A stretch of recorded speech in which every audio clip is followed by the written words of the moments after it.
இன்னும் வீடுதானா? மாபெரும் மக்கள் தலைவர், இப்படி பயப்படுறீங்க?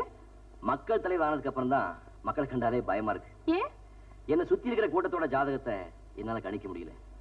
ஜே போட்டு ஊர்வலமா கூட்டிட்டு போயிட்டு இருக்கானுங்க. எங்க போய் சேர போறேன்னு எனக்கும் தெரியல, அவங்களுக்கும் புரியல. நீங்க இங்க வருவீங்கன்னு நான் நினைச்சு கூட பார்க்கல. நானும் தான், ஆனா வராம இருக்க முடியல. நீங்க பங்களாக்க வந்த சொல்லல, பின்ன இந்த தென்னை மரத்துக்கிட்ட வந்த சொல்றேன். புரியல. இந்த மரத்துலதான் உங்க தம்பியை கட்டி வச்சு அடிச்சு கொண்டாங்க. அதை நான் இன்னும் மறக்கல. அது போதும் எனக்கு. உங்களை மாதிரி நிறைய மக்கள் தலைவர்களை இந்த பங்களாவில பாத்திருக்கேன். ரோட்ல வெயில்ல முளைச்ச அவங்க வீரத்தை இந்த வீட்டுல ஏசி ரூம்ல அறுவடை பண்ணிடுவானுங்க இந்த பங்களாக்காரங்க. ஒண்ணு கேட்கலாமா? இங்கேயே இருந்துகிட்டு இவங்களை ஏன் வெறுக்கிறீங்கன்னு கேட்க போறீங்க. அதுக்கு காரணம் என் கல்யாணம். உங்க கல்யாணமா? ஆமா. அப்ப நான் காலேஜ்ல படிச்சுட்டு இருந்தேன். எங்க அம்மா ஒரு ஸ்கூல் டீச்சர். ஒரு நாள் குமாரசாமி தன்னோட தம்பிக்கு என்ன பொண்ணு கேட்டு வந்தார். ஒழிக்கத்தை உயிருக்கு மேல மதிச்சிட்டு இருந்த எங்க அம்மா என் பொண்ணு உங்களுக்கு தர முடியாதுன்னு சொல்லிட்டாங்க. அன்னைக்கு ராத்திரி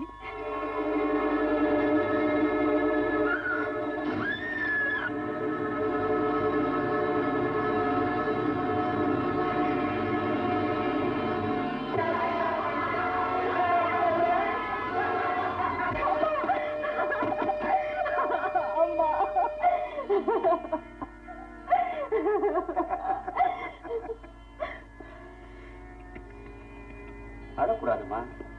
இனிமே உங்க அம்மா இந்த ஊர்ல எங்க நடமாடினாலும் இதே கதிதான். இப்ப சொல்லு, உங்க அம்மாவுடைய அலங்கோலமா இல்ல உன்னுடைய கல்யாண கோலமா?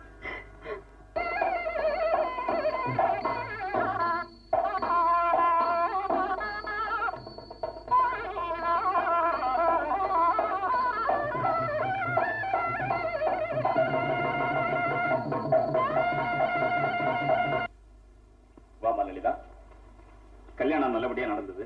உங்க அம்மாட்ட ஆசீர்வாதம் வைக்கணுமா?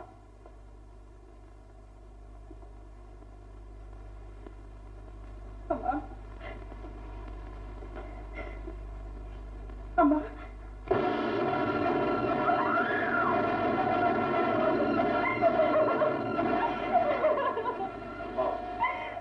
சின்ன விஷயத்துக்கெல்லாம் மனசு அலட்டிக்குவாங்க போல.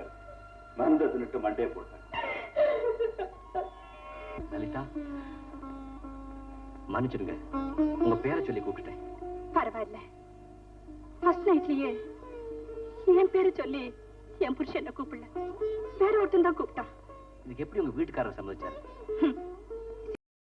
இன்னும் பல வீடியோக்களை காண சன் லைஃப் சேனலை சப்ஸ்கிரைப் பண்ணுங்க.